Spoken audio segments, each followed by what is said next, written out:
We've got a big one coming your way in our doubleheader tonight on ACC Network. A top 25 showdown between North Carolina and NC State. And of course, NC State getting ready for this in-state rivalry matchup. Take a look at what they've been able to do since 2020 at home. It's been pretty good for Wes Moore's Wolfpack, and they're hoping that it's good again tonight. Ivory, if they want to win again, what do you need to see?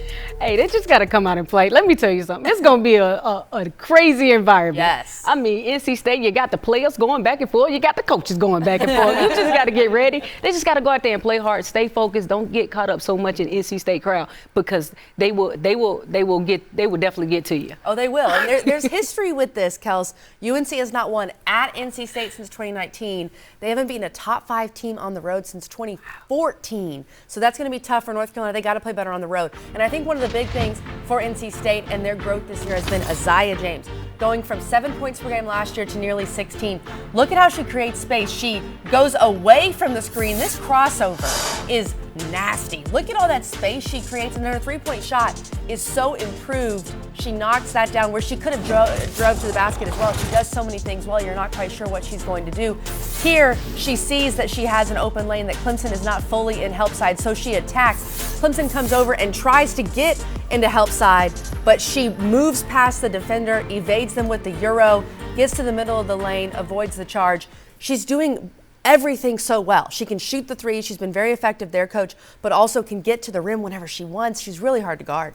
I think she's the most improved player in the league. I mean, she has really improved in every single added things she's doing. But what I think is going to happen, surprise, I think they've got to stop shooting so many threes. That is the thing. They love to shoot threes. They love to shoot jumpers. And with River Baldwin out for a couple of games, that was pretty much all they could do. But then they start missing the threes, and that's going to be a problem for them. They've got to figure out a way to score in a different way. We'll keep an eye on all of that tonight. Doubleheader right here on ACC Network. Jen and Brooke, thanks. We welcome you into the studio as we get you set for tip-off between a top 25 showdown right here on ACC Network, a clash of two teams in the Carolinas. Rivalry matchup, number 24 North Carolina, number 5 NC State, and Sanaya Rivers trying to defend Reynolds Coliseum. Deja Kelly going to do what she can to try and upset the Wolfpack on their home court. Have seen great things from her this season and looking forward to seeing what they're able to do tonight. Meanwhile, you take a look at what's on the line in this one and the ACC standings. A lot of teams loaded right there at the top with the way they have started off this season. NC State, of course, number 5 in the country, but 6-2 right now. Louisville currently playing in a top 25 matchup with Syracuse. We've got our eyes on that. Meanwhile, how about NC State? They have been good at home when it comes to playing North Carolina in recent memory. 4-0 since 2020 when they're playing on their home court. Longest streak against North Carolina in series history. Ivory, you know what it's like to play against the Wolfpack. You're going to get to see the Tar Heels do it in just about 3.5 minutes right here on ACC Network. What's the key if North Carolina pulls off the upset? That's the key right there, Renaya Kelly. She is going to be that key that really just take this team over the top and also help Kelly get those open shots, because she's taking a lot of pressure. That's going to be the key. She's the key. Interesting. So Kelly is always the key. I would agree. I think it's Deja Kelly, and I think Renaya Kelly can help unlock Deja Kelly. In UNC's big wins, when UNC's playing their best this year, Deja Kelly's playing her best. She's got to be efficient and confident, not take bad shots, and get to the free throw line, Coach. That's what she does so well. Yeah, just a freshman playing in this environment, it is a tough place to play. We've played there, and it is very difficult. It's so loud. You know, it's a smaller gym, according to some people in the league. But I think that inside game, we got to see River Baldwin stepping up and being big inside. You mentioned what you need to see in the inside game from NC State, Coach. They're on a 3-game win streak. They're at home. You're the targeted. You're number 5 in the country. What do they need to keep in mind besides what you just mentioned? I think they're going to feed off the crowd, and I think they're definitely going to be up. There's going to be a lot of momentum. They got to stay out of foul trouble because they have that short bench with Zoe Brooks, really their only good sub. Mimi Collins has been playing really well lately. She's got to continue to shoot the ball well. Got to be careful against Deja. Deja will get your guards in foul trouble, and NC State cannot afford that. Going to be a great one. We're second of 2 ranked matchups in the ACC tonight. We've got a full hour-long breakdown show coming your way afterwards. Reaction from all of the games and full, complete analysis. Cannot wait for that. But right now, can't wait to see this top 25 showdown. We send it out to Pam Ward and Stephanie White. Enjoy the game.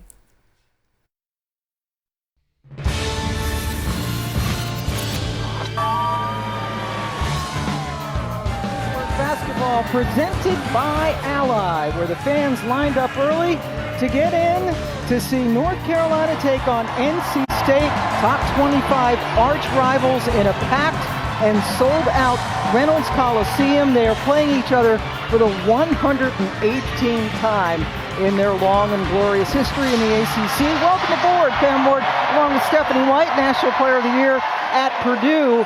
And this atmosphere kind of says it all. It absolutely does. A rivalry game, records out the window, stats out the window, a packed house, great environment for basketball. Yeah, guess what we want to see? We also have some stars in this game. Isaiah James for NC State, their leading scorer, has upped her scoring the last few. She's been terrific. I mean, she's a player who is a playmaker for herself and for her teammates. She's always on balance. She plays with great pace.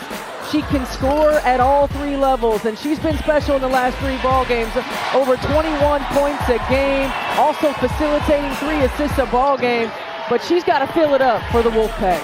And for North Carolina, true freshman Renaya Kelly taking over as a starting point guard in the last 4 games. Renaya Kelly is just absolutely solid. She's mature beyond her years. She has a great understanding of the game, the pace and the flow. She can score it. She's shown that, career highs in 3 straight games. She also makes her teammate Deja Kelly a whole lot better. Absolutely. It is the Kelly effect for this North Carolina team. Deja Kelly over those last 4 games, all of them Renaya starts, not related by the way. Her numbers are up as well, and that has been great news for North Carolina because Deja's shot was off a little bit earlier in the year. Courtney Banghart has taken her team to 3 straight NCAA tournaments, now in her 5th year in charge at North Carolina. And yes, we've already seen one sign that says, "Welcome to our small gym," which is a comment she made, I believe, last year before coming here. And she says it wasn't meant as a cut. This is a smallish gym, but it certainly sounds like a big, loud gym. It really does, yeah. And Wes Moore hoping that this will be a home court advantage for him. When they played last year in this building, North Carolina took the state to overtime before they lost. First time they had gone to overtime since 2009. NC State in their home whites. River Baldwin still trying to get kind of back on track, number 1, after she missed games with an ankle injury. Good start for Sanaya Rivers. And I think Sanaya Rivers is a player who needs to be more consistent when it comes to scoring the basketball. She is a natural facilitator, but she's got to hunt some shots. There's a starting lineup. Alyssa Usby is the Swiss Army knife player. Lexi Donarski with the ball in her hands. Iowa State transfer is a 3-point threat. Usby lost it momentarily, and now Gokdang got behind Baldwin.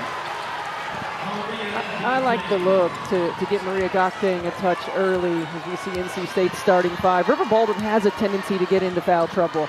River Baldwin is also a player for NC State that they want to get going offensively. So I think you'll see this matchup and both of them continuing to get touches. And that is a very good matchup indeed. Gokdang got the best of that. Gokdang, the transfer from Boston College, her first year with the Tar Heels. River Baldwin started her career at Florida State.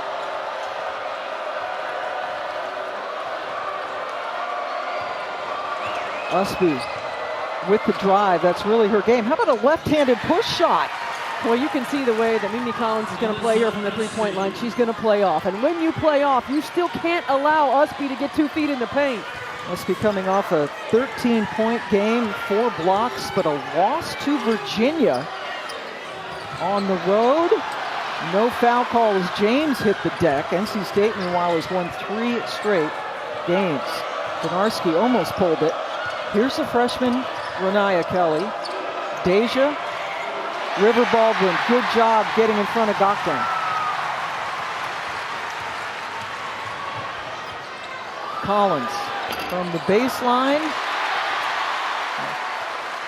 And Baldwin gives him an extra 20 seconds. And a good sign the way that River Baldwin is moving. Wes Moore talking to us about she started to move better over the last few days, coming back from that ankle injury. Couple of offensive rebounds on this trip. Baldwin got it blocked by Gokdang. Now Kelly on the move. North Carolina thrives in transition, and that was the major concern for Wes Moore. There is Wes in his 11th year at NC State, 3-time ACC Coach of the Year. He's taken his team to 6 straight NCAA tournaments. Isaiah James called for the personal foul.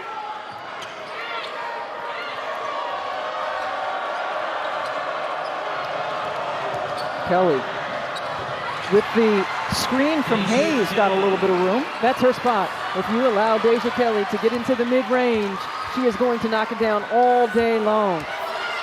3 of the last 4 games, Kelly has had to play all 40 minutes. Carolina down to just 4 guards on their roster. Here's Usby. Going to take it all the way. Good defense by Collins, and the ball goes to the Pack. And Wes Moore is upset over there on the sidelines. His face color almost the same shade as his shirt. I don't think he's pleased with how soft his team is going to the rim right now. They're going to the rim, expecting to get contact, shooting fadeaways, not initiating contact.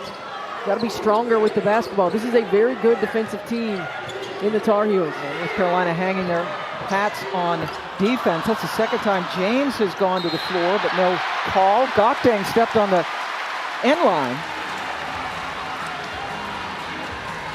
Carolina defending now right in front of the NC State student section and the band. They're very loud. All on their feet. Great atmosphere.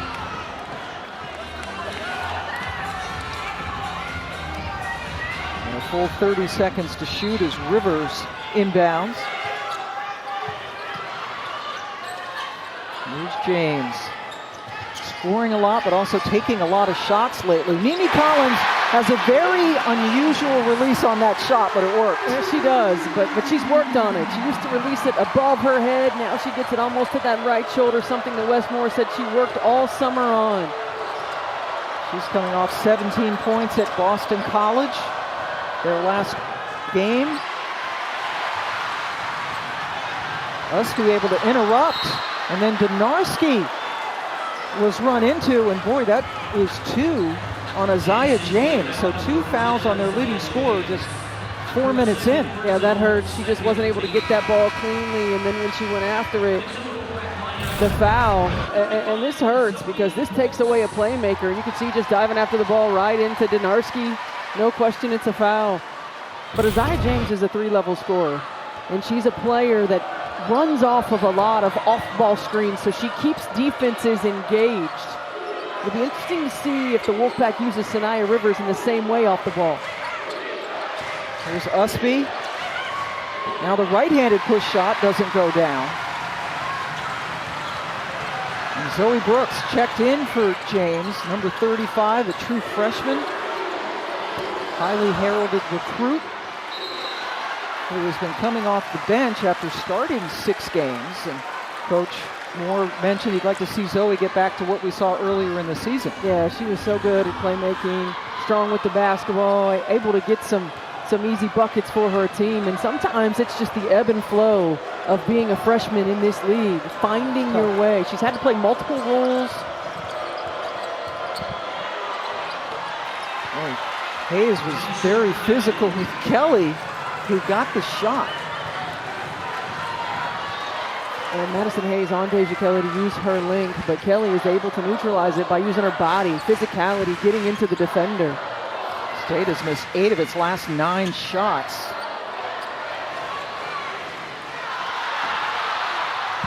No foul call on that shot attempt by Hayes. Here's Renaya Kelly. Rivers coast to coast. Drew the foul. Almost got it to trickle in. So North Carolina off to a good start. NC State has missed 9 of its last 10 shots, but still just down 3 in front of a sold-out crowd.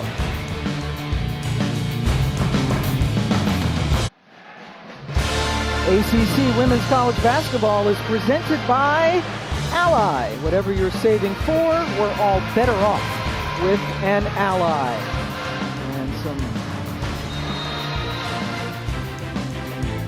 And some look at what happened last year, a game that went into overtime, and Courtney Banghart mentioned what Isaiah James did to them. She had 18 points off the bench against North Carolina, that state overtime win, 12 of them in the fourth quarter and overtime, and it was the very next day when Isaiah James became a starter, and she's been a starter ever since. Taking advantage of opportunity. I mean, that was a game where the Tar Heels led by 10 with just 4 minutes remaining in the ball game, and the Wolfpack just took it over. Large part of that due to Isaiah James. Sanaya Rivers with the first free throws taken by either team.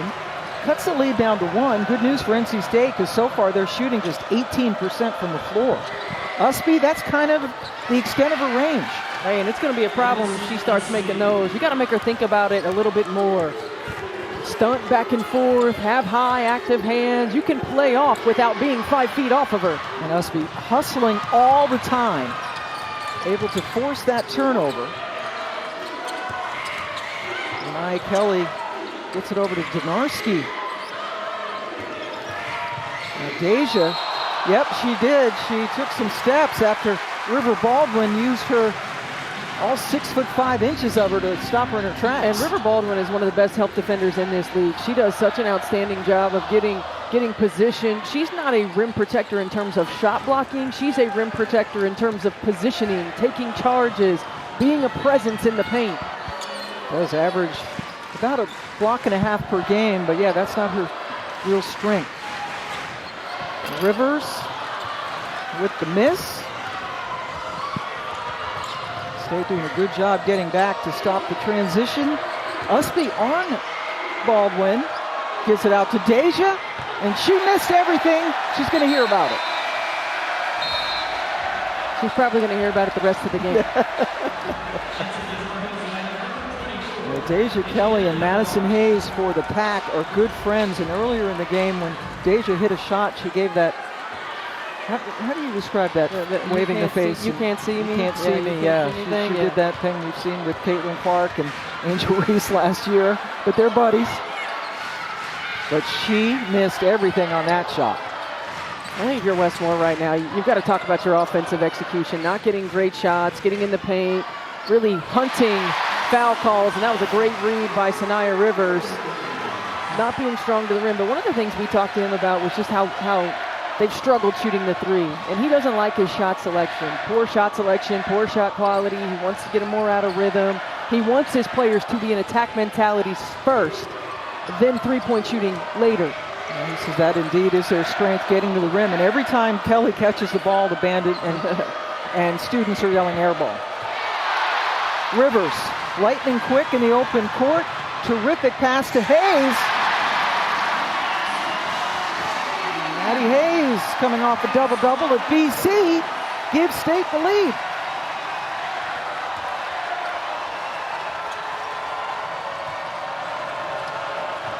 Usby going to the rim, a little bit too much on the shot. Collins gets it up to Rivers. Blows right by Donarski, who is called for the foul. Karen Prieto, Alani Spurlock-Welsh, and Rod Creech, our officials tonight. I love how Sanaya Rivers is attacking in transition. This is exactly what she needs to be able to do. She hits Maddie Hayes here on the pass ahead, and then the play after this goes to the rim, creates foul opportunities. I'm not sure when Sanaya Rivers puts her mind to it that anybody in this league can check her one-on-one. The problem is when she disappears at times in the games, playing consistently aggressive. She's a natural playmaker. She can be both. It's been so important to this team, leading them in several categories. And both Usby and Navarre go down.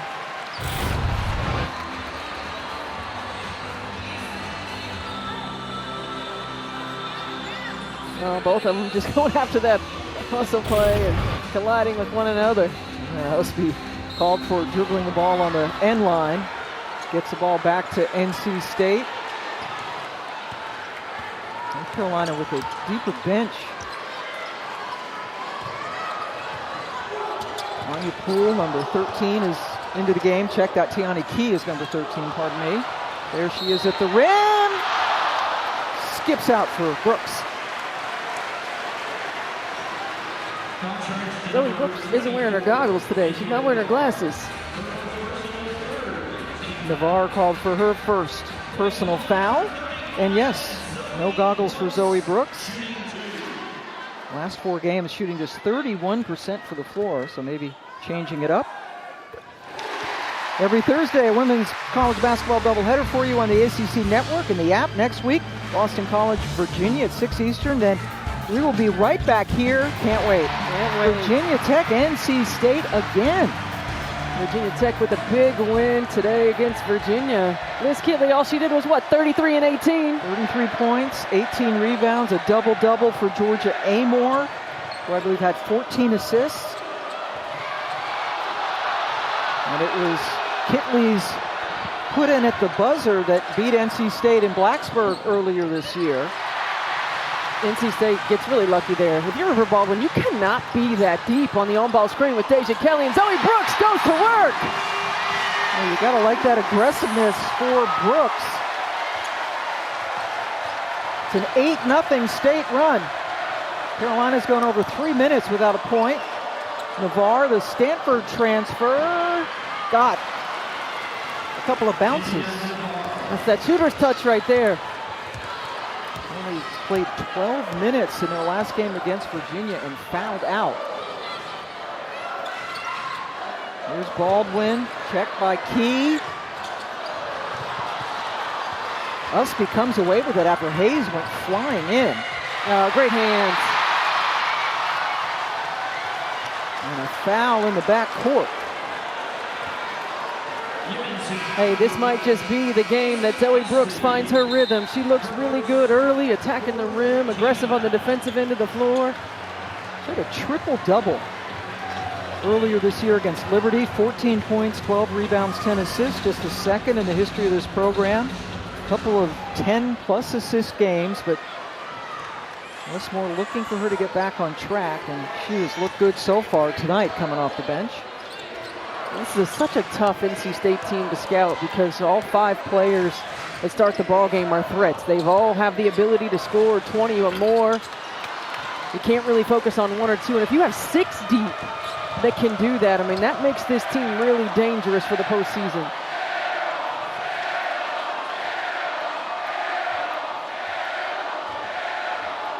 The air ball chant as Kelly attacks Brooks, who gets called for the foul. That is the first on the true freshman from Plainfield, New Jersey, the highest ranked recruit ever signed by NC State. That's incredible when you think about all the talented athletes who have come through this program. Final 6 seconds of this quarter.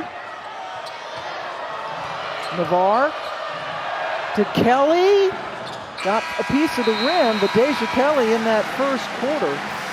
4 points, but NC State ended on a nice run to take a 15-12 lead after 1. Yeah, it was a quarter of runs. Right away, Deja Kelly got herself going, used her body, and then said, you can't see me.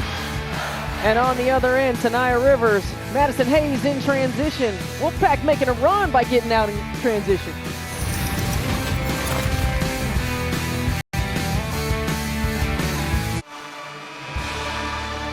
We are back after 1 quarter of play. NC State, thanks to an 8-2 run to close out the first quarter, has a lead against Courtney Banghart's team. 3-4 against ranked opponents, but that is a stout out-of-conference schedule. Yeah, they played one heck of a schedule to try to prepare them for the postseason. And loss against UConn, loss against K-State, South Carolina, Florida State. But they've gotten some wins recently in the ACC, and it's about coming together at the right time. This is a team who has been injury-riddled, finally started to get some bodies back. And, of course, Paulina Paris out now with a lower body injury. But trying to find a rhythm, trying to find a pattern of substitutions and get everyone playing their best by the time March comes around. Paris still day-to-day, out with a lower body injury. That's Donarski with the shot. That's her first shot of the game.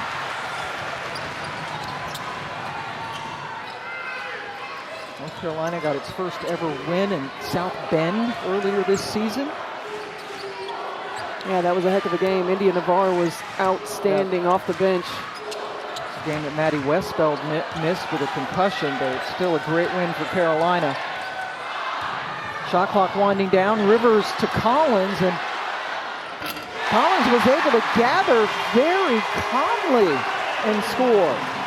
Pam, all 5 starters on this Wolfpack team have improved so much from a season ago, but I think Mimi Collins might be the single most improved. Not just her ability to score the basketball, which was inconsistent a year ago, but her rebounding, her screening, her defensive positioning, her effort on both ends of the floor. She's been terrific. Yeah, everything, all of her numbers are up. That's a nice pass. Zoe Brooks in the zone, getting it to Collins. Biggest lead of the night for State.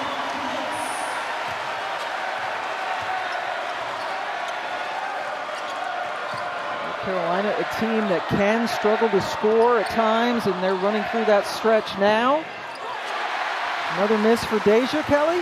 The struggle is when they get stagnant, when they stop moving the ball, when it gets stuck in one person's hands. You know, in that Notre Dame game, I thought India Navarre was spectacular in how she moved without the basketball. Her backdoor cuts to the rim, ability to attack and then make the next pass. And NC State is good at drawing charges. Maddie Cox, the freshman, drew that one. Maddie Cox giving River Baldwin a spell. She just gets perfect position, takes the contact. Younger sister of Lauren Cox, who had such a great career at Baylor, now playing overseas. Hey, that's 2 fouls on Navarre. They got into foul trouble in their last game, their loss at Virginia. And that's the shot selection right there. Yeah. That's the shot. You can get that shot at any time in this shot clock. You don't like that shot, Coach? Donarski, a little bit of room, nails it. That's all she needs, right? Little bit of room, little bit of space. That is a 2 for the grad transfer from Iowa State. He had to take 18 hours in summer school in order to transfer over. So it's back-to-back three-point shots behind screens. Yep. They're not making the defense work. NC State not shooting at a high percentage in conference play, only 32%, which is 9th in the league. You've got to force teams to defend. And you talked about the depth in Carolina, but the depth is not at the guard position. They only have 4 scholarship guards available. So really force them to work. Put them under duress. Well, they lost Kayla McPherson, who was shut down earlier this year. Going to need knee surgery, a very talented redshirt sophomore. And still waiting for Paulina Paris to get healthy.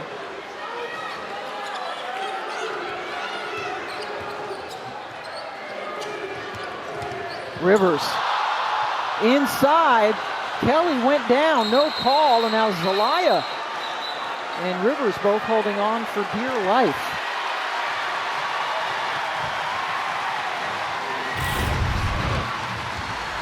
I like how hard Rivers went downhill. Didn't quite get it to fall. I thought that the contact looked a little bit worse than it was. There was contact certainly, but the jump ball and possession stays with the Wolfpack. Collins gets a nice hand as she takes a break. She's got 7 tonight, along with 3 boards. Another outside shot, that time by Brooks. Here's Kelly in the open court. Donarski just hit a 3. That's a pinpoint pass into Gokdeng. And Maria Gokdeng, perfect position, did her work early. Timing was right on point. Gokdeng with 4 points so far. Cuts the lead back down to 3. Shot off the mark by freshman Lacey Steele. Now Gokdeng, as Cox fell down. Well, Gokdeng ran the floor so well in that possession. You got to reward her by giving her the ball. Back-to-back buckets by the BC transfer, cuts the lead to 1. And I think you're going to see the Tar Heels continue to go to that matchup. Give Gokdeng the ball inside. State's gone over 2.5 minutes without a point.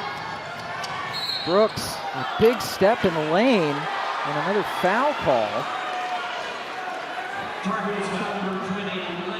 Wes Moore getting on Maddie Cox, telling her to quit flopping and play defense. Benarski whistled for the personal foul. And that is 2 on Lexi.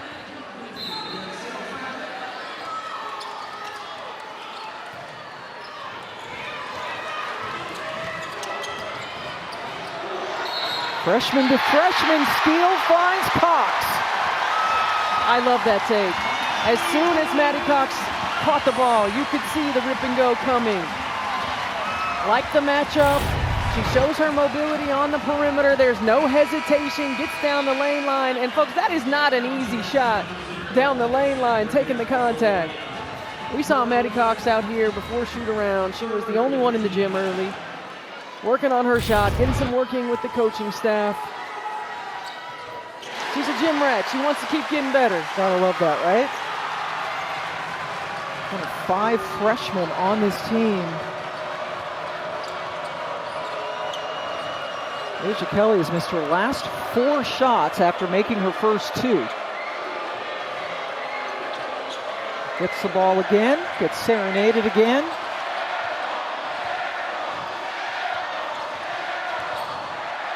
Here's Renaya. Off the rim, but Usby is there to clean it up. Usby's activity level. She's just so good at staying active. She's got a great nose for the ball. It's not good enough just to try to box her out one time. Also has 5 rebounds tonight. Rivers back rims it. Usby gets another rebound. A terrific athlete. Played soccer and softball. Had 14 varsity letters in high school. And developing as a basketball player as her career goes on. Kelly. Oosh. Had to rainbow that because Baldwin was there. Breaks her string, and then Brooks with her 6th point of the night.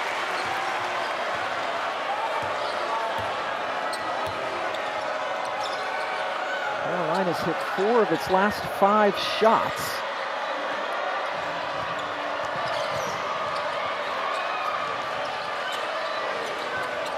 Kelly gets it back to Usby, who won't shoot from there. Shot clock dying. Oh, and with 1.8 seconds left on the shot clock, they get Baldwin for a foul on Gokdeng. Yeah, you can see Gokdeng was displaced when the pass came in, and just a little extension right there by River Baldwin. Timeout on the floor, stayed up by 2.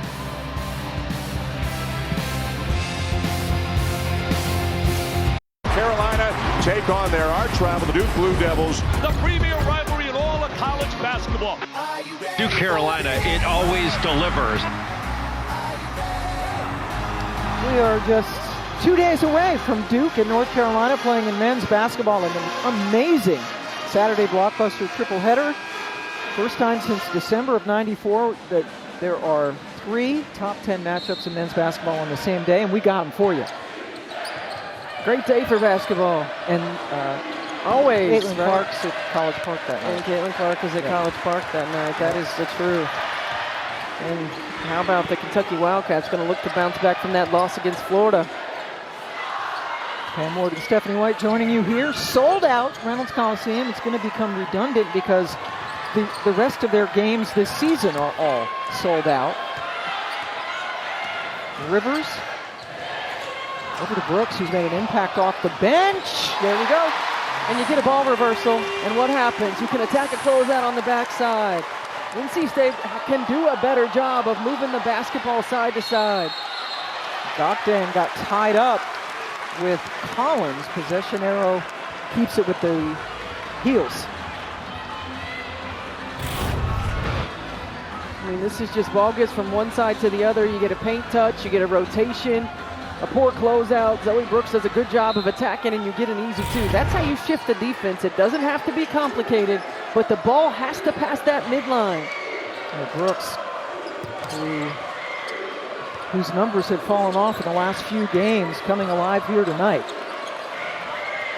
Shot clock dwindling again for Deja Kelly. Pull up. Another miss.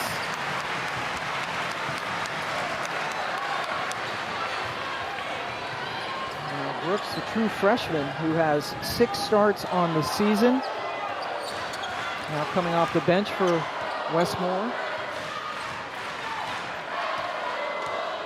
I like that. Tanaya Rivers wants to clear out. Shot clock going down, and that will be a foul on Madison Hayes. First foul on Maddie. Third year at NC State after starting out at Mississippi State. And Maddie's coming in for the board. Looks like they call that second contact. There's little contact with Usby, but ran right into Deja Kelly. Deja gave the point. Yep, that's you. North Carolina has not hit a three-point shot in this game. They only average about 5 per game. It's not a big part of their arsenal. Oh, and they shoot it less than 30%. Most of that is Lexi Donarski. Yep. Gaukdeng, nothing doing. Baldwin out. Maneuvered her to get the rebound. As we hit 2 minutes to go in the first half. Rivers to Hayes, guarded by Donarski, who was a conference defensive player of the year at Iowa State. Soon to be retooled the Big 12. Another foul call on State. Just the first on Mimi Collins.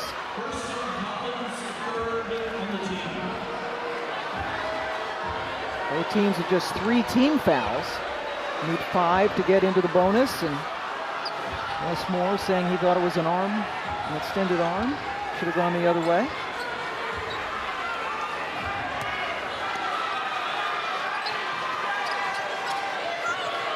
Stagger coming.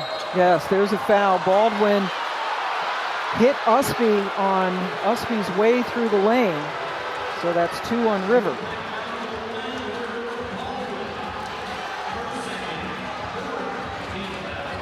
Now 14 fouls. The next one sends Carolina to the line. Baldwin's going to go out with those 2 fouls, and Cox comes in. Maddie has 3 points.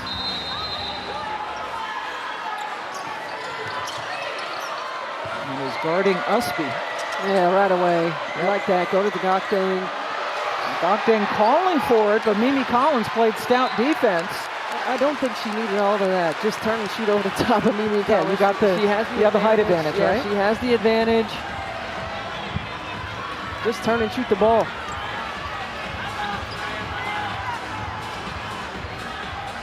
Gaukdeng is listed as the same height as Collins, but that doesn't pass the eye test. That does not pass the eye test, no. Maybe with Mimi's extended ponytail.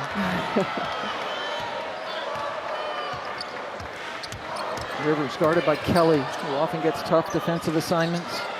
15 seconds in before the first pass in offense. This is a team that's dangerous at all 5 positions. Ball movement can be better. 5 players averaging in double figures. Kelly picked it up. And Gaukdeng posting up Collins again. Very physical down there. Donarski for 3. Carolina still has not hit a 3. Neither team getting easy looks, and NC State is one of the top defensive teams in this league, and Tanaya Rivers cannot get it to fall. Got the rebound and found Collins wide open down the lane. Wolfpack continuing to work the offensive glass, the hustle plays, getting extra possessions. North Carolina has not scored in over 4 minutes.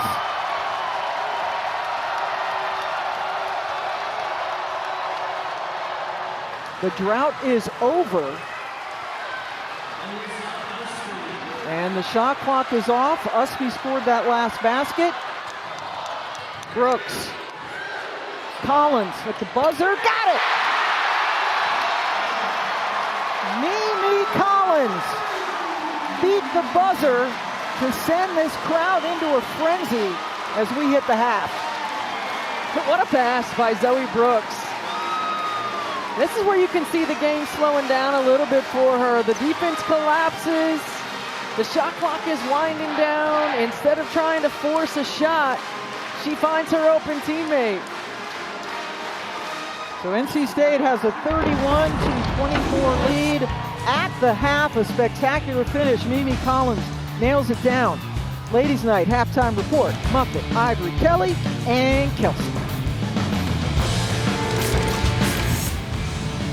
Welcome into this ACC Network halftime report alongside the Hall of Famer Muffet McGraw, Kelly Gramlich, Ivory Latta. I'm Kelsey Riggs. Great to be with you. NC State with a 31-24 lead over North Carolina in this top 25 showdown. And Coach, what have you seen from NC State? Both teams not shooting particularly well on offense, but they've got the lead. A lot of emotion, I think, in this game. A lot of defense. Zia James getting those 2 quick fouls. That really took NC State out of it. But Zoe Brooks came off the bench and did a great job, Kel. I think it did affect their rhythm, but Zoe Brooks is so smooth. She can't be sped up as a freshman. She made some huge plays in this game. That assist right there to Mimi Collins to get the 3, as you mentioned, neither team shooting it well, but how that 3 was really big for NC State at the half. Yeah, absolutely. And they can use that 3 as momentum coming in the second half, you know. And like you said, Zoe Brooks really came in, gave them the spark plug off the bench, and that's what they need. North Carolina really has to find a way to get in a sync, run their offense. Don't, like Coach said, don't get too much caught up in the crowd or anything. Just play their game and get that transition offense going. Ivory, what do you do to flip that switch when you're North Carolina playing in a tough environment? They're shooting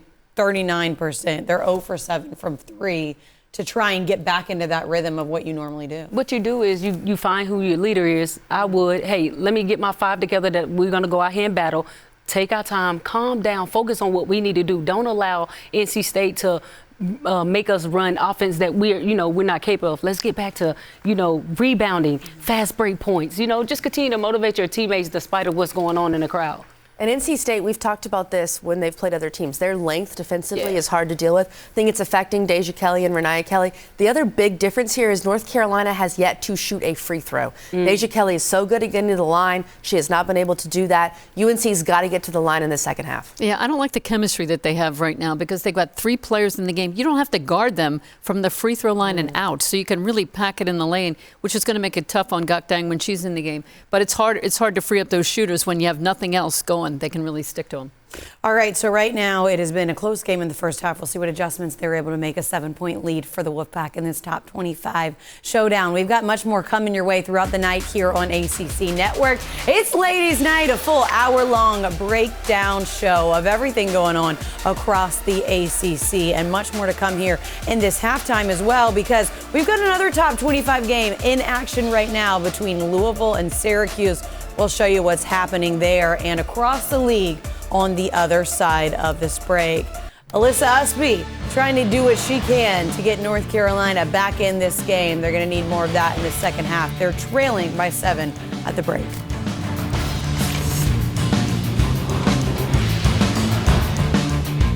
Meanwhile, Mimi Collins. Come on, shoot the 3 from up top. That looks good. NC State with the 31-24 lead over North Carolina. Talk that talk on the way out, too.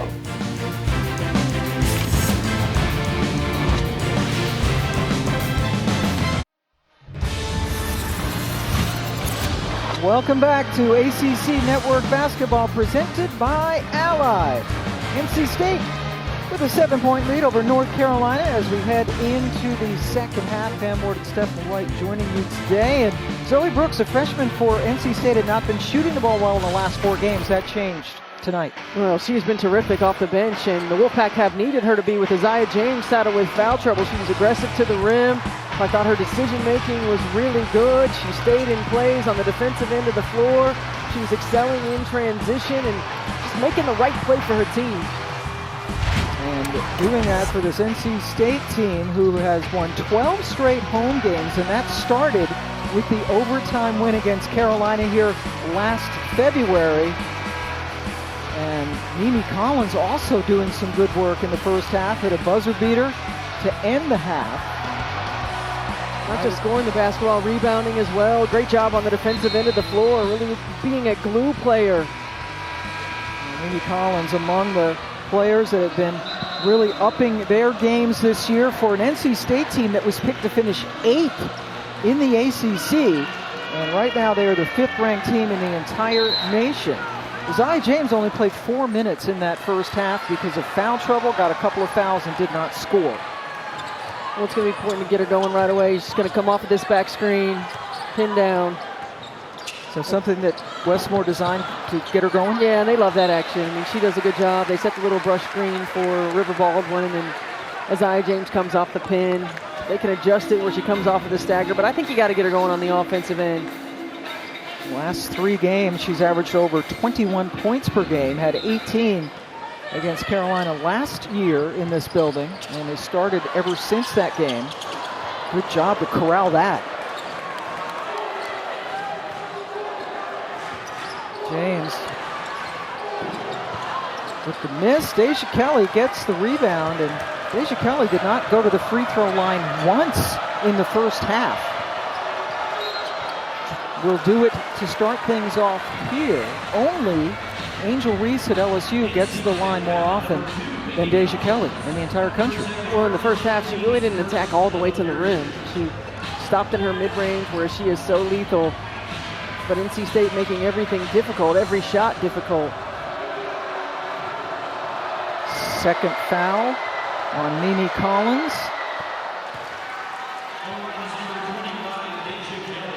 And Deja Kelly, over the last 6 games, averaging over 21 points per game, including a couple of 27-point efforts, hits both free throws. Her free throw percentages are going up as the season has gone on. And in those 6 games, 79% from the line. So really starting to find some confidence shooting the basketball. Great cut!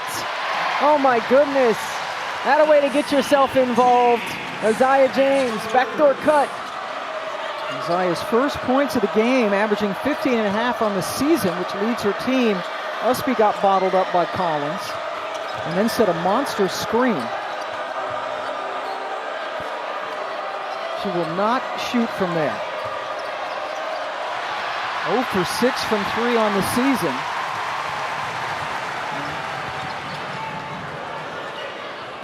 Collins gets it out to James. Right inside the Baldwin, count it.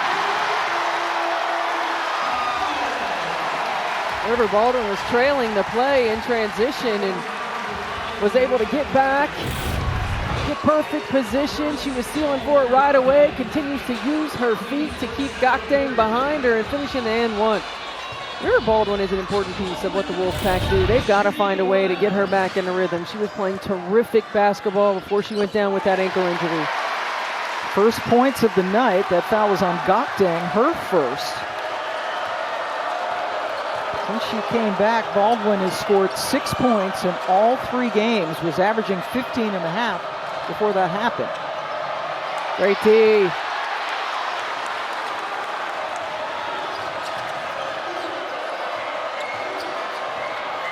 Deja Kelly knocking down the shot, gets into double figures. It's interesting, Pam, because when you're playing off of a player, as Mimi Collins is on Alyssa Utsby, sometimes in your mind, you get in a soft kind of mindset, right? A soft kind of mode, because she's continued to play off of Deja Kelly, who just takes a one dribble and gets to her spot.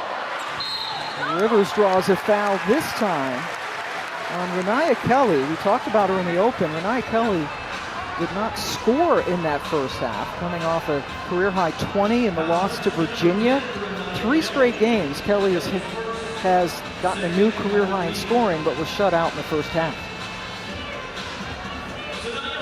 I think for Carolina, too, it's like they're still a team that's trying to find their rhythm, right, on the offensive end, still trying to put these pieces together. Players in and out of lineups, find some chemistry and camaraderie. Courtney Banghart said, I like where our team is right now. UVA was a little bit of an anomaly with what happens to them defensively, but gave the Cavaliers a ton of credit, the way they shot the ball, the way they executed offensively. Rivers goes 1 for 2. Virginia scored 81 points in that game on Sunday, which is the most points that Carolina has given up all year. Kelly for 3. Hit a couple now. She could be streaky. Just her finding confidence in that shot. We know she's lethal and has confidence in the mid-range. Being able to find consistency and confidence from the three-point line is important. Yeah, just 26% from 3 on the season coming into this game. But you could see it. She got her hand underneath it. The release was perfect, had the time. Sometimes when she feels a little rushed, it gets off her hand a little bit flat. That time was perfection. Deja Kelly already with 7 points here in this quarter. All 7 of North Carolina's points scored by Deja. Putting the lead back to 6. Rivers. Boy, that elevation on that jumper, man. And it's so smooth. You just watch it develop, like the angle that we had from behind, and you're right, that elevation, smooth. Benarski, still no threes. Other than the Deja Kelly 3 for Carolina. Collins turn, left it short, wanted to foul. Benarski guarded by James. Doctane calling for it.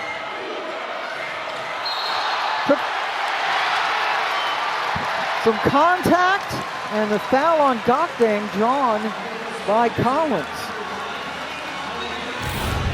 Mimi Collins just stays in her position. It's just reading scouting report defense, playing that right shoulder. Takes the contact. And Carolina going to change it up a little on the defensive end of the floor, going to this zone. They've played this the last few games. Got a turnover out of it, only the 3rd turnover for State. Usby posting up Collins. Stops, got bottled up. 2 in a row from distance for Deja. You can't fall asleep. You certainly want to play the percentages, but at the same time, when somebody starts heating up, you got to be there with a hand up. Deja Kelly forced that turnover. 2 possessions of zone, 2 turnovers. Renaya finally scores. I'm surprised Westmore's not calling a timeout right here, because you got momentum shifting in a big way. Get stagnant offensively against the zone. Couple turnovers for some easy buckets. 10-point lead has been cut to 3. Maddie Cox will come in for Coach Moore at the next whistle. Mimi Collins in and out, but nobody checked Maddie Hayes. And Madison Hayes has done a really good job of crashing the offensive glass. She hasn't gotten one yet, but in the zone, it's tough to box out. Coming off a career-high 14 rebounds in her last game.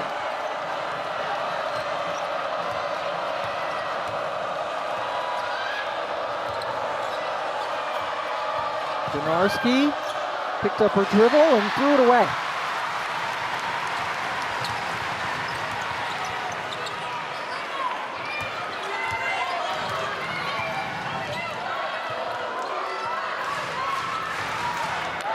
I like this. Continue to go to on-ball screen against the zone.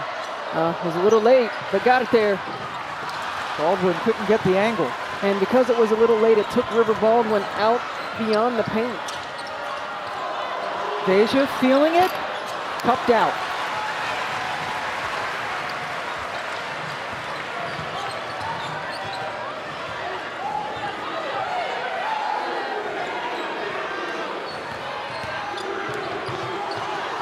Some contact as Hayes ran into Usby, and no foul, but a turnover as the zone has helped North Carolina cut this lead back down to 5.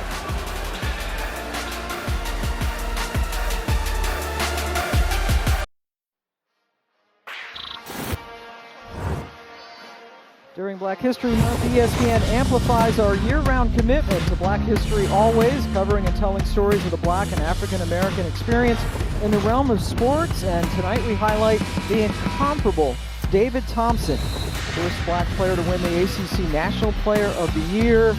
Was just tremendous. Michael Jordan presented him at the Hall of Fame. And his number 44 jersey, the only men's jersey ever retired, and outside of this building is the statue to David Thompson, who those of us of a certain age saw play, and he's the best college men's player I've ever seen. That's incredible. There you see some of the bona fides for David Thompson, who pedestal outside, 44 inches high, which is vertical. Which just doesn't sound possible. It doesn't sound possible. No, it doesn't. What a great player he was for the Pack. Nice. India Navarre limited in the first half with a couple of fouls. It's her 4th point. The last 7 possessions, 3 turnovers for State, who only had 2 in the first half. Almost lost it again. And then, boy, Rivers just able to tightrope it in. Shot clock winding down. Rivers elevates, left it well short. Usby took it away. And Usby, not the most graceful trip down the floor, but it works. Alyssa Usby is just, she's so solid.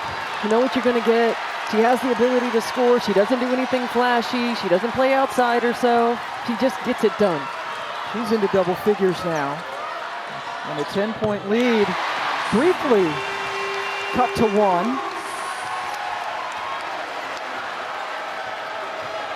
Brooks with the bucket. She now has 10 points.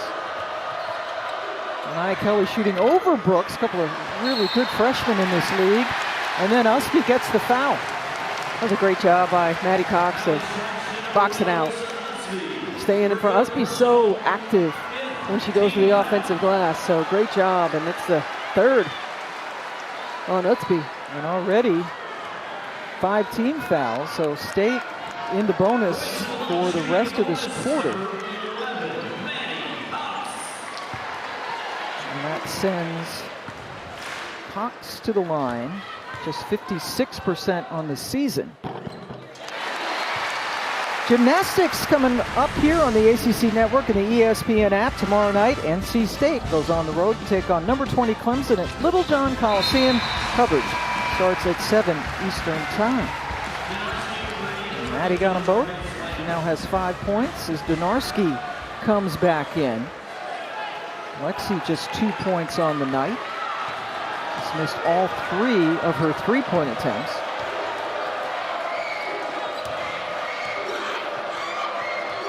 Navarre tried to penetrate and then lost it, and Usby, who seems to be like a ball magnet, picked it up. Deja Kelly, short. Gokdang tried to save it.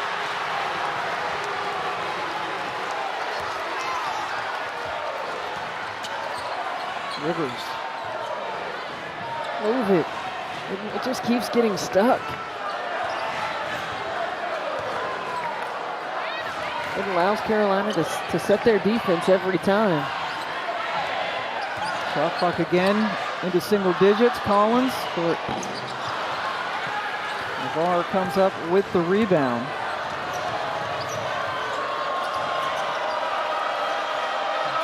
Now Usby looking for someone. It's Donarski. Good look. Good result. That was really good offense.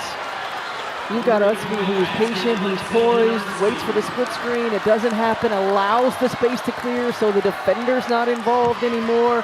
And then Donarski continuing to find the open area on the floor. Kelly Brooks guarded by Donarski.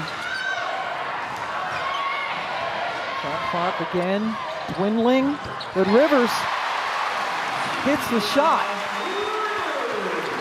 Tania Rivers has the ability to make something out of nothing all the time.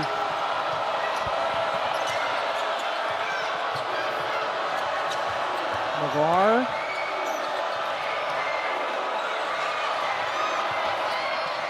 Kelly got hit and has a chance for the 3-point play.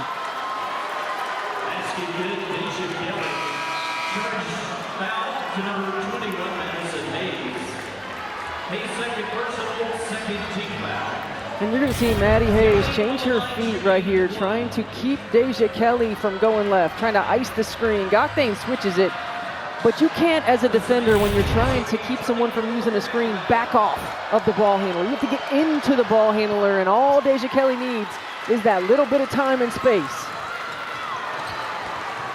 Hayes picked up the foul. 3-point play for Kelly. Cuts the lead back down to 1. State led by as many as 10 in this game.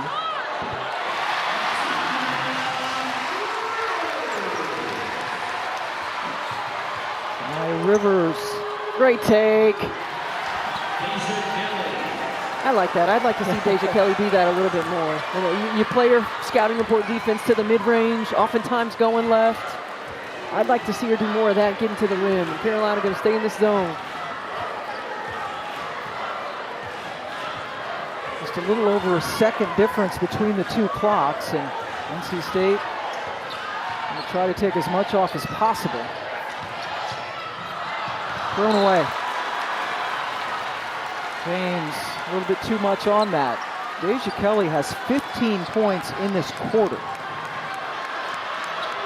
They only scored 12 points as a team in each of the first two. Ticks off the rim. And North Carolina only down by one as we head to the fourth quarter in this great rivalry. A big quarter for Deja Kelly.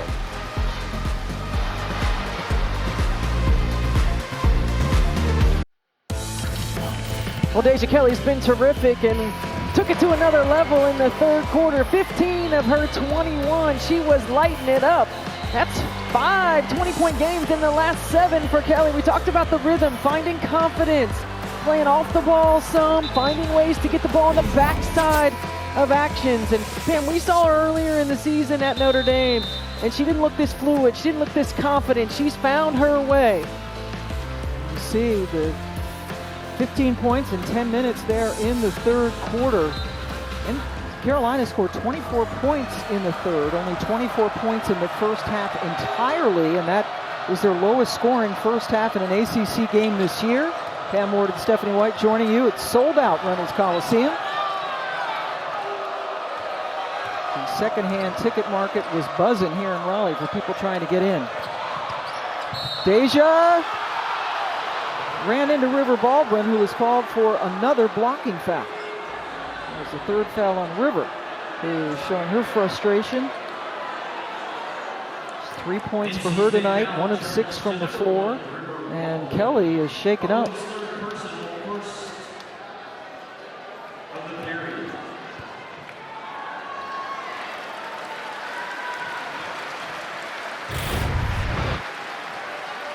Yeah, Deja Kelly is attacking. That's clearly a blocking foul, and it looks like they bumped knees.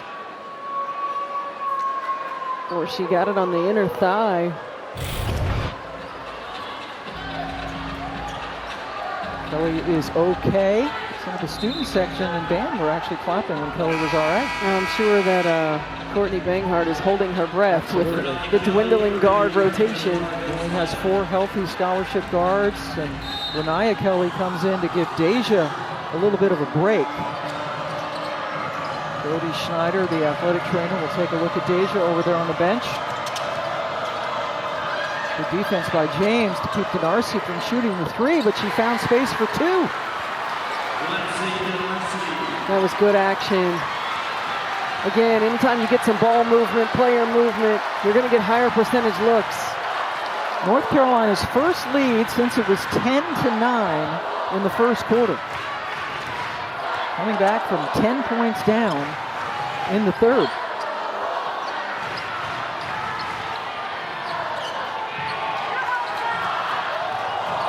Shot clock. Skinny for Baldwin, short.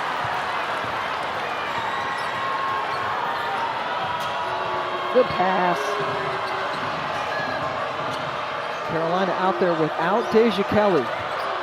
Navarre attacks, a little bit too strong. Gokdeng, big follow. Right now, energy, intensity, attention to detail, just much better for the Tar Heels.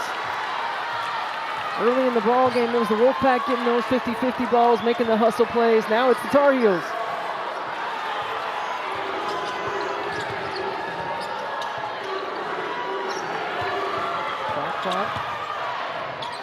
Another factor, James puts it up. Hunts her own rebound.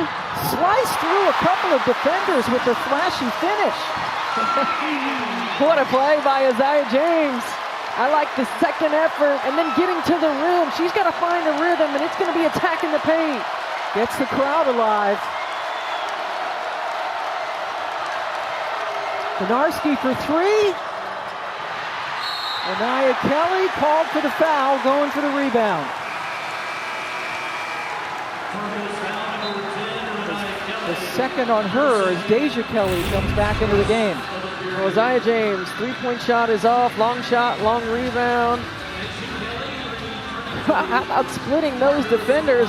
At first glance, I was like Lexi Donarski. I thought maybe she traveled, but it's the way that she gathered and picked it up. And the heads up to not put it on the floor.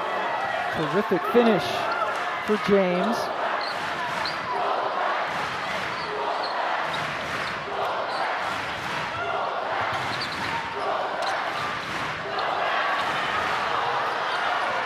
James turns the corner on Navarre and gets another one. And that was an assist to River Baldwin. I know that they're not going to put that in the stat sheet, but she had Maria Gokdang, the help defender, on the high side and cleared out the space for James. And Kelly crashes to the floor.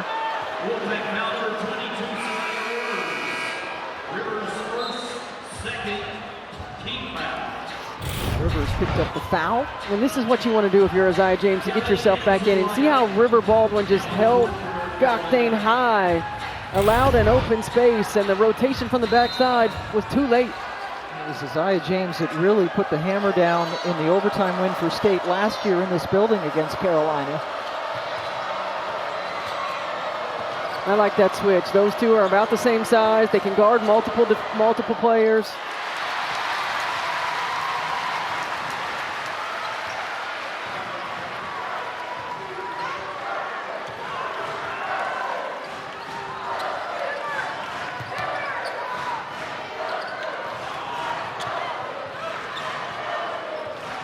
James finds Rivers. He's able to work herself free and nails the three. This is the first possession that I have seen NC State move the ball to multiple sides. That was 3 or 4 sides and run multiple off-ball screening actions. State on a 7-0 run. That stuff is hard to guard. ISO ball is not. It's easy.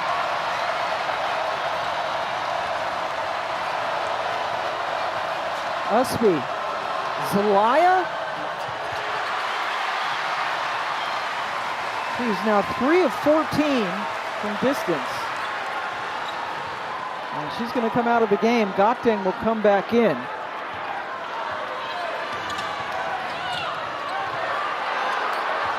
Collins. Got it.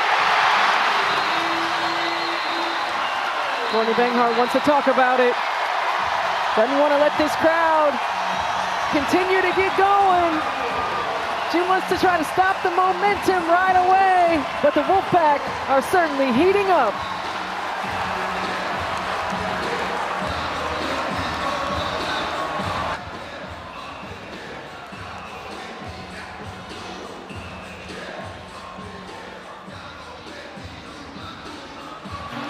Wolfpack on a 9-0 run, thanks in large part to better ball movement. Watch this play right here. This is the second side. Madison Hayes comes off of the slice screen, gets to the strong side block, and then a third side of the floor, the ball touches, the defense get lost. She knocks down a 3. This is what's been missing for the Wolfpack here tonight. In fact, for both teams, I think this is the first time we saw the ball get to 3 sides. Madison Hayes with that shot. So all the season tickets were sold out 3 months before the season. And then anything that was left has all been gobbled up. Usby to Gokdang to stop a drought. There have gone several minutes. That's a great seal. I mean, Gokdang just doing some work, putting River Baldwin on her heels. James. I love it. I love it. Shots not falling, haven't been in a rhythm. Get aggressive to the rim. They will not guard Usby out there. See Collins well into the paint.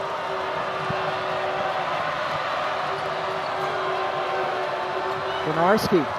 There's a shot fake. And a rebound for Sanaya Rivers. State has hit 5 straight shots.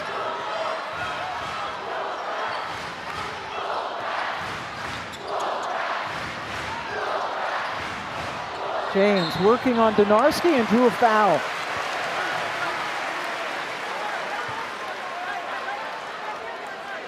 The third foul on Lexi Donarski as we hit a timeout at Reynolds. NC State red hot from the floor, holding on to the ball better too in this fourth quarter. They're up 6.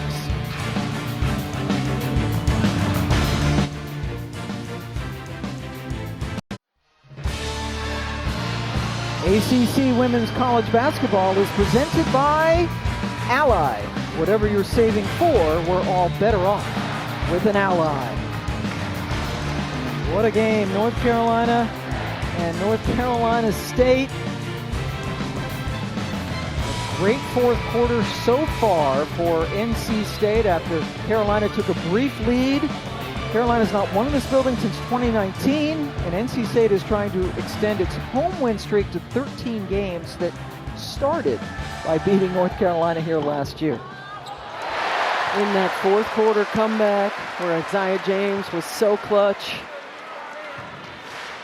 Now at the free throw line.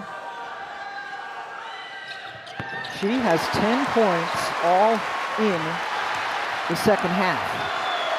Getting shut out in the first half, limited by foul trouble. Renai Kelly, good job to draw contact, and then Rivers and Gokdeng went down hard.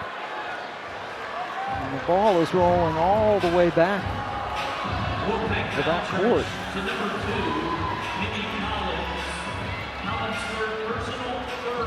Amy Collins now has 3 personals and sends Renai Kelly to the line. Last 4 games, she has started her 5th straight start and has brought a spark to the team. Courtney Banghart saying it certainly has helped Deja Kelly play off the ball a little bit better, and not coincidentally, Deja's numbers have gone up too. It takes some pressure off of Deja Kelly to have to be a playmaker for herself and for others. To run the offense. And you see Carolina coming after that free throw back into the zone. The zone challenged the Wolfpack in that third quarter. They became a little stagnant. With 5 turnovers in that quarter.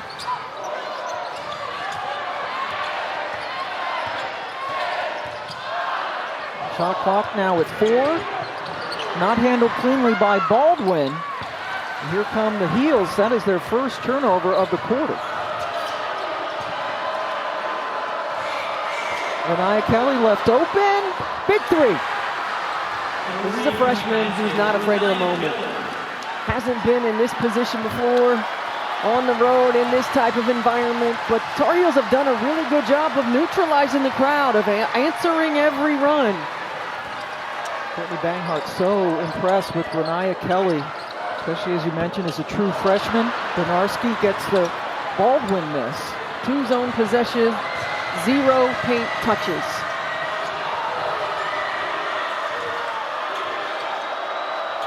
Rivers gambled on the steal, but was able to get back.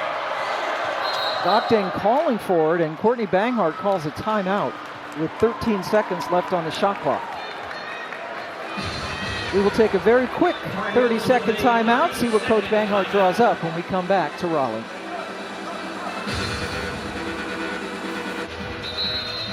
Welcome back to Reynolds Coliseum. 3:07 left to go, and there is the reset. North Carolina with the basketball. State still with 4 timeouts. The possession arrow pointing towards NC State. Renai Kelly will inbound. With 13 seconds left to shoot, Courtney Banghart took the timeout.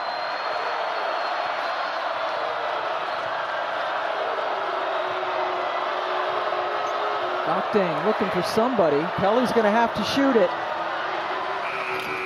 Got the rim. Not a thing of beauty coming out of a timeout. Yeah, certainly not what Courtney Banghart was hoping to get. She didn't like what she saw offensively and wanted something specific. James calling for it. A little bit too strong. Gokdang hands it off to Kelly. That is now 10 rebounds for Maria Gokdang. Kelly, wide left. Rivers comfortably with the rebound, slows it down a bit.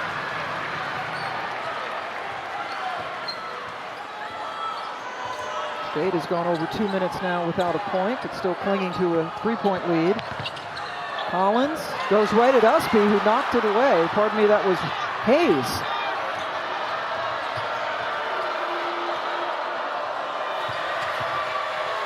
Usby bottled up by Baldwin and Collins.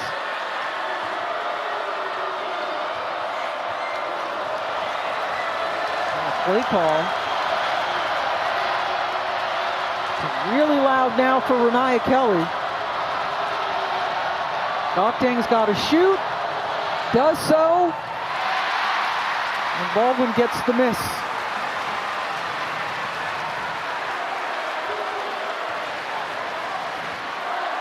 We saw NC State this morning at Huron working against this 3-2 zone and working on getting it to the high post, working on cutting out of it.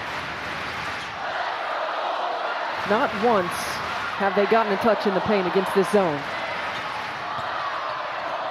Shot clock winding down. Baldwin, big offensive rebound as we hit a minute to go in the fourth quarter. And River Baldwin right away. Clock management, time and score. Great awareness for the Graduate Center. Hayes would have brought the house down. Kelly quickly to Donarski. Good recovery by James. Terrific defense. Daring Usby to shoot, and she won't. Kelly got by Hayes, tried to get it into Usby, and then grabbed by Rivers. Possession arrow to the pack. What a play by Sanaya Rivers. That was picture-perfect defensive rotation. The drive is coming. The help commits, the backside drops. Sanaya Rivers, terrific defensive play. I mean, you can't draw it up any better than this. This is perfect shell drill defense right here. Mimi Collins commits. Sanaya Rivers drops. She's able to get it tie up and the possession to the Wolfpack. Huge defensive play. And the shot clock is off. See, North Carolina is only 2 personal fouls, so a couple of fouls to give.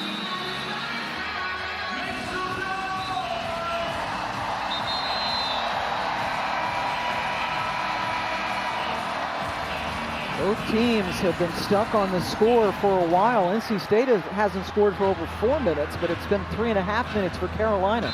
Well, you got to expect Carolina to try to get a trap and a steal first thing before going straight to a foul. Plenty of timeouts for Westmore if they don't like what they get right here. James has 8 points in this quarter, and she gets fouled. That's too easy, that inbound pass right there. Not a lot of resistance. 4 fouls on Donarski. These 2 teams will play again in Chapel Hill on February 22nd.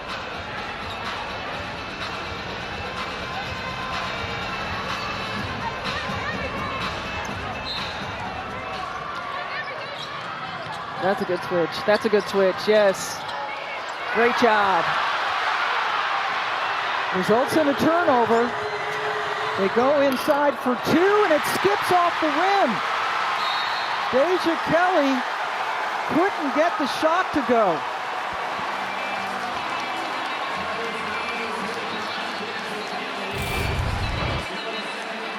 Really good defense, got the turnover, and I think Kelly was expecting the foul just off the rim.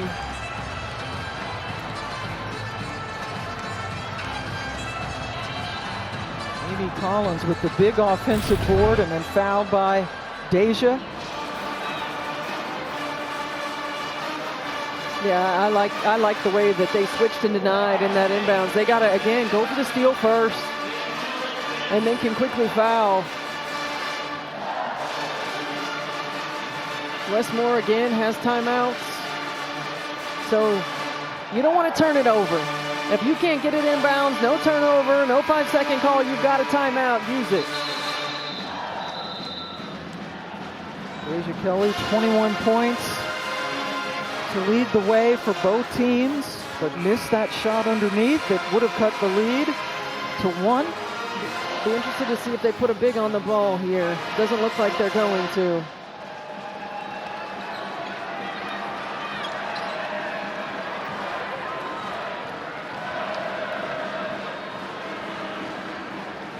Sanaya Rivers with the inbounds. Big possession. Ooh. Brooks fouled by Deja, and who wanted a backcourt. Yeah, that was close.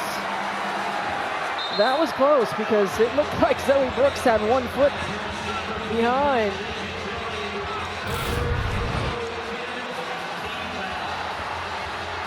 Oh, they missed that. Yeah, I mean, that's a big play right there.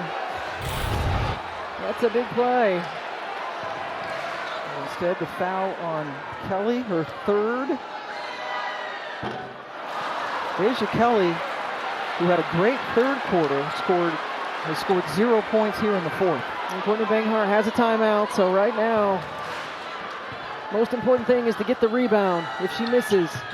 And she did. Brooks went 0 for 2 on that trip, and the ball was off of Collins.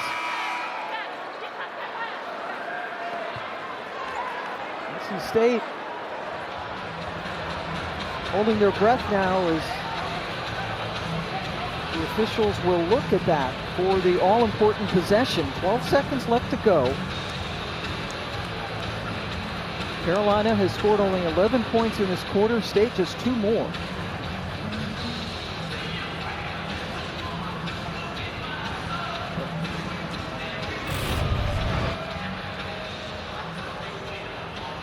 Initially called North Carolina ball,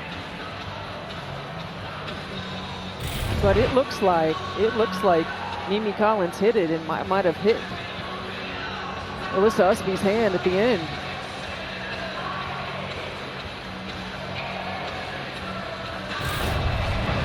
I mean, certainly Collins hits it, but does it touch Usby's hand last? Remember, it's got to be clear, it's got to be conclusive.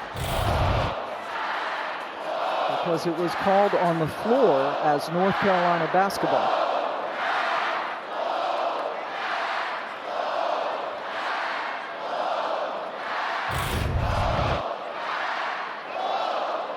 And you can see the way that the ball spins. It looks like it may have went off of Alyssa Usby's fingertips. Aaron Priato and Kualani Spurlock-Welsh over at the monitor.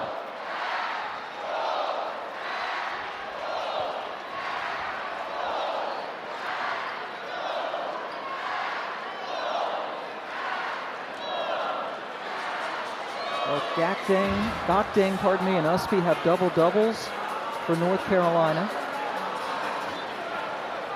But they are trailing by 3. After the review, the call stands. They're going to stay Carolina ball. The call stands. So I'm assuming Courtney Banghart's going to use a timeout right here. Yep. Advance the ball. And look, Carolina still has a timeout. So there's a lot of time left. You don't have to go for a 3 right away. If you get a quick 2 and a foul, and then you have a timeout to be able to move the basketball again. Zoe Brooks just missed 2 free throws. Carolina just 4 of 16 from 3-point range tonight. Deja Kelly has 2 of them. If you're going to go for that quick 2, though, you want it to be quick. You know, you don't want to take 5-6 seconds off the shot clock. You want to get something directly to the rim right away. So emphasis on the quick. Emphasis on the quick. Put some pressure on him to defend without fouling. And then if you get a collapse, maybe you get a spray 3, or maybe you get a screen-to-screener action that gives you a quick look at a 3. And if there's a tight closeout, then you attack. 12.5 seconds left. Usby inbounds. NC State not putting anyone on the ball. That's Moore telling Zoe Brooks to get over closer to Renaya Kelly, who's in the corner. Screen to screener. Good defense. And a charge. Good defense. Screen to screener action. Trying to get Lexi Donarski the ball. And look at Isaiah James. She just stays on top. A 2 doesn't hurt you, right? A 2 doesn't hurt you, so stay on top. Force her to go back door, and Donarski runs right through her. Donarski has fouled out of the game, and that is the 26th charge drawn by Isaiah James. By far the most for any Wolfpack player. And well, we talked to Courtney Banghart before the game, and she was so concerned about James, had that big breakthrough game against him last year, and that's a big play. It's just a smart play. It's a smart play. There's no reason to get behind her. There's no reason to chance her getting a three-point shot. Stay on top. If she cuts back door and gets a layup, fine. You live with that, right? If she reads it and fades to the three and there's good pressure on the ball, that's a difficult pass to make. But oftentimes, the things that you talk about in timeouts in these situations don't get carried over into live action, and Isaiah James took that into the action and executed it. Donarski has fouled out of the game, 7 points, 3 below her season average. NC State basketball. Got off to a 14-0 start on the year. State trying to hang on to win their 13th straight home game. Most important thing if you're the Wolfpack is to get the ball in bounds. If not, I believe there's one timeout remaining. Coming up after our game, the Nothing But Net crew is going to break down the night in the ACC with highlights and analysis of every women's game. So stay right here on the ACC Network and the ESPN app. Anticipate an interview with Isaiah James from the studio. If State can hang on. Rivers gets it. Yep. Renaya Kelly got her. Third on her. Rivers a good free throw shooter.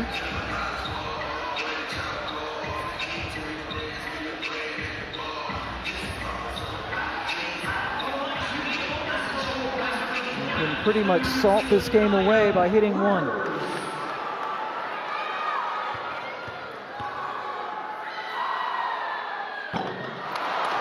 Again, most important thing right here, if you're Carolina, you got to box out. If it comes off, you have to get the board so that you can get your timeout.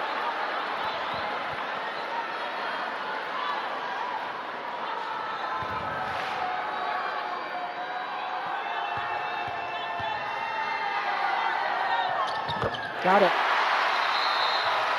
Huge to extend the lead to 4. Carolina takes the timeout. Its final timeout. We'll advance the ball again into the front court. Well, right now for Courtney Banghart, working on execution. Getting an opportunity to get a quick score. It's a 2-possession game, so you just got to get a quick score and a foul. Possession arrow in favor of the Pack, who have not hit a field goal in over 5 minutes yet. Still leading this game. Carolina's offense has not been lighting it up either. Just 11 points in this quarter.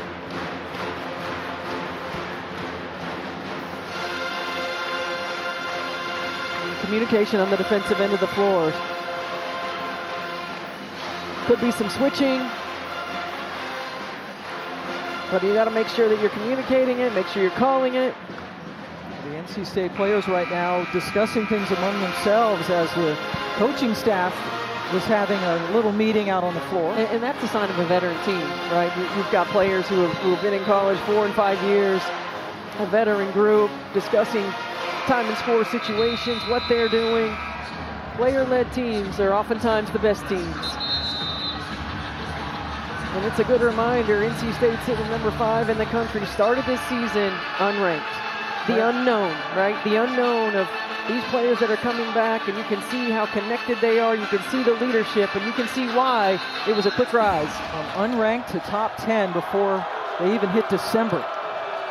Usby gets it out, and Navarre takes a dribble. Precious seconds ticking away, and the NC State Wolfpack 0.4 of a second away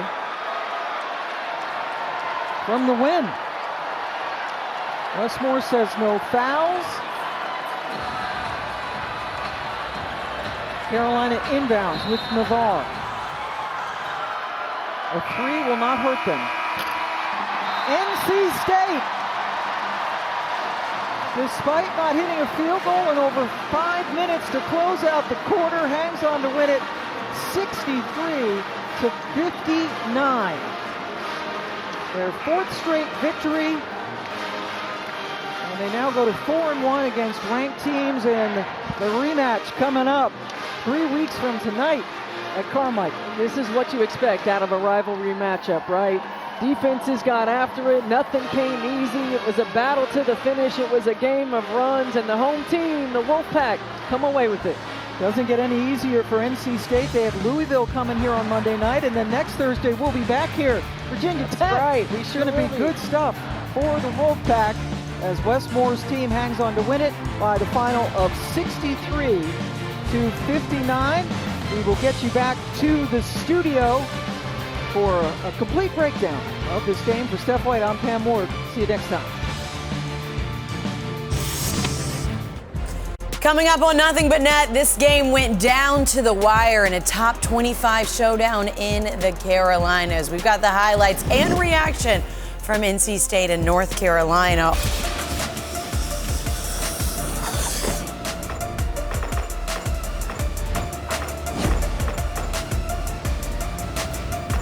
What's going on? Welcome into Nothing But Net alongside our Hall of Famer Muffin McGraw, Kelly Gramlich, Ivory Latta. I'm Kelsey Riggs. Great to be with you for another ladies' night, and what a night it was. 2 top 25 matchups in the ACC. So many ranked teams in action tonight. We're going to break it all down, starting with a game that you just saw right here on ACC Network, and that was the top 25 showdown between number 5 NC State hosting their rivals, number 24 North Carolina. Closing seconds of the first half. Kelly, Mimi Collins at the buzzer. This was a big shot for NC State to get momentum and one of the few made threes in this basketball game. That gave him a 7-point lead into the half. River Baldwin inside makes the contested layup. NC State extends their lead to 9. Then a couple minutes later, Coach Deja Kelly from the outside. She did everything she could to help this team win. 20 points, great shooting. She's trying to get them back in there. Then Deja Kelly doing a little bit more with third quarter.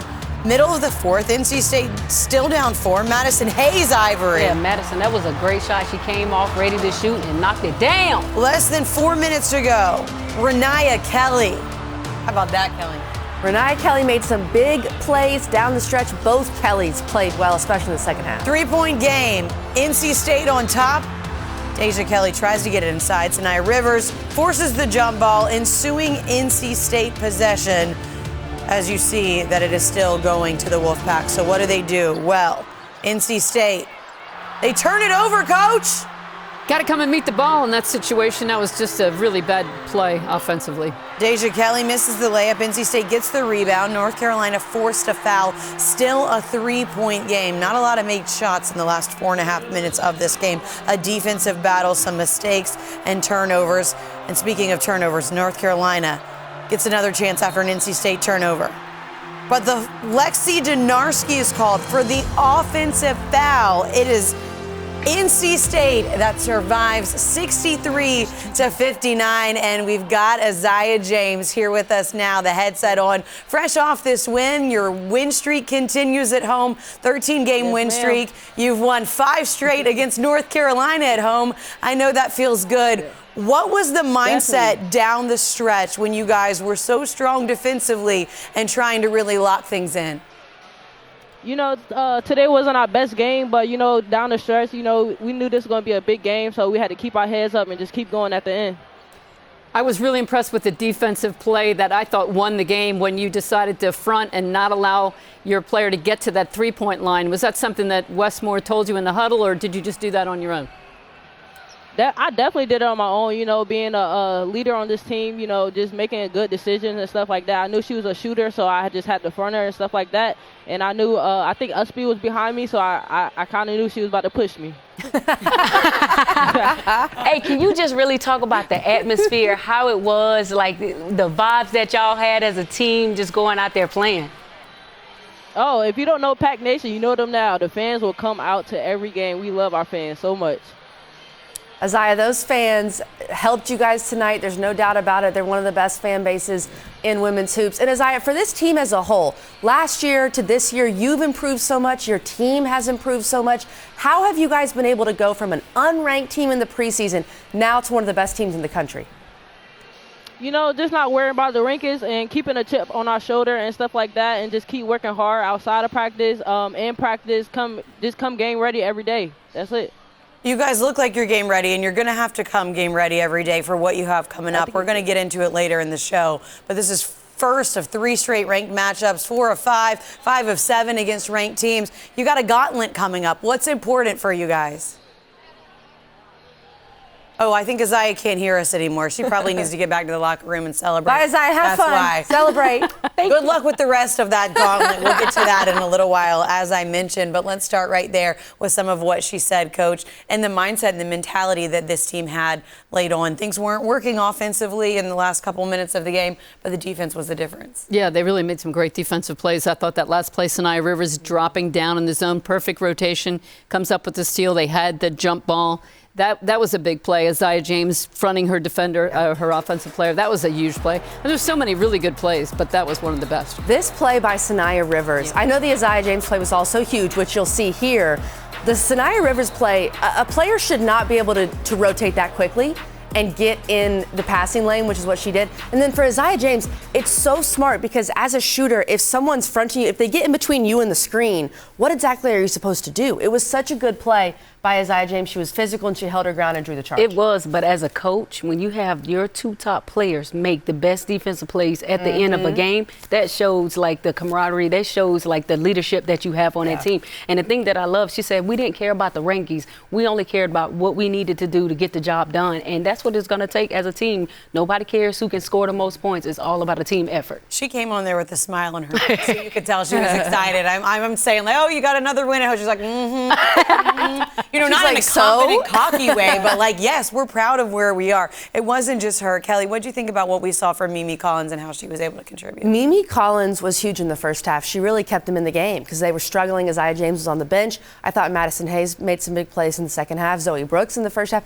Everybody contributed. That's what NC State is. Even when some players don't step up and don't have their best game, other players do. When you have 5 players averaging double figures, the most in the ACC, the only team in the ACC doing that, you win by committee, and they have been able to do that, Coach. Yeah, the bench points really was a difference, and I thought North Carolina might have an advantage there, but they really did a great job playing together, not letting the missed shots, and how many missed shots were there? So many missed threes especially. I really wish they would drive it a little bit more and get to the free throw line. Let's flip to the other side of things and talk about North Carolina, because coming off a loss now, 2 straight losses for them. Deja Kelly, when she's good, this team continues to excel, Ivory, but it can't always just be Deja Kelly. There were other players that stepped up too. Had a couple players that scored double figures and finished with double doubles. But what do they need? They need that extra scoring. I mean, she can't always take everything on her back. You know, other players really have to step up. They really have to execute down a stretch and find, you know, if Deja Kelly is taken out, who is going to be my next option to get that shot off? You know, Donarski didn't have the game that, you know, we usually see her have, and we know that she's capable of knocking that 3 down. And Alyssa's going to be Alyssa. She's going to get those rebounds, 50-50 balls. Somebody else have to step up and take that scoring position.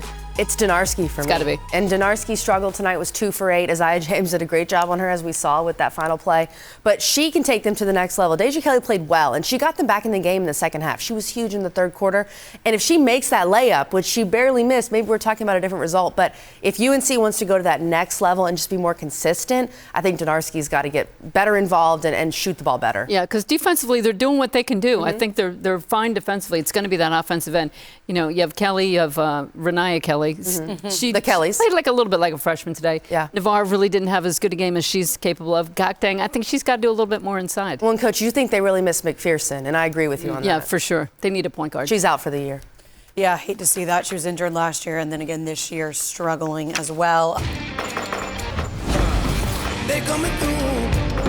History always means a reference to my heritage. There's so many people that have given up their lives, risked their lives to give me what I have, the privileges that I have right now. So I play with that in the back of my mind, and I act as a woman, as a player, as a role model, knowing my ancestors have gone through what they've gone through and pay it forward in a way that I can. I think that it's important to remember all the historical figures that have helped us, be as bonded as we are with like all races today. Black history always means that I could be myself no matter where I am. It's very important for us to feel like we belong here. The words Black history always means everything to me. It's not just the month of February. I've had people who have inspired me. I always feel like our history and what people fought for gave me an opportunity, and I need to take advantage of it, and I need to make sure that I can pass on that same opportunity to people like me. And as we celebrate Black History always and in honor of Black History Month, let's take a look at some of the ACC trailblazers, starting with Emma Colquitt, who became the first Black women's basketball player at Florida State. That was in 1971. Then Louisville center Von Macklin became the first Black woman to earn a partial scholarship to Louisville in 1974, followed by Valerie Owens Combs, who was the first Black woman to attend Louisville on a full-ride athletic scholarship for basketball in 1976. Trudy Lacey, she was the first Black woman to earn a 4-year scholarship to NC State and lead the Wolfpack to their first ACC title in 1980. And Charlene Curtis became the first Black women's basketball head coach in ACC history when she was hired at Wake Forest. That was in 1997. So many incredible women and trailblazers there, but want to go back to Trudy Lacey for just a second because she went on to be a 2-time World University Games gold medalist for Team USA, a head coach for the Washington Mystics, and she's in the NC State Athletic Hall of Fame. And let's catch up with one of those trailblazers right now, Trudy Lacey joining me. Trudy, we appreciate the time. There is so much throughout your career that I'm sure you're proud of. You're currently the athletic director at Johnson C. Wells in Charlotte, North Carolina. But whether it's the WNBA, whether it's college athletics, whether it's your career, it all started back at NC State, where, as I mentioned earlier, you were the first African-American woman there to earn a scholarship. What does that mean to you when you look at what it represents to so many others who came after you? Yeah, when I look back on my career and now realize that I was the first Black female to get a full basketball scholarship at NC State, it's such an honor. And at the time I had no idea my auspicious start as a versatile basketball player at NC State would lead me to the career path that I've taken. And, it's been an exciting journey, and one in which I hope, other young women, especially young women that look like me, can see themselves in my story and in my journey, and hopefully realize that they can accomplish their dreams as well. You got to be a part of the team as well that won the first ACC tournament for the Wolfpack in 1980, which I'm sure was special. You've seen them win plenty since then. You see the season that they're having now. What's it like for you to look at where this program is and has grown into? Well, a sense of pride. And, I also know that Coach Al would be very proud of where the program is today. And, it's really nice to know that, we started and laid that foundation, that championship mindset that has been carried on at NC State. And, Coach Al, spent 35 years at NC State, and she loved NC State. We loved Coach Al. She still lives with us each and every day.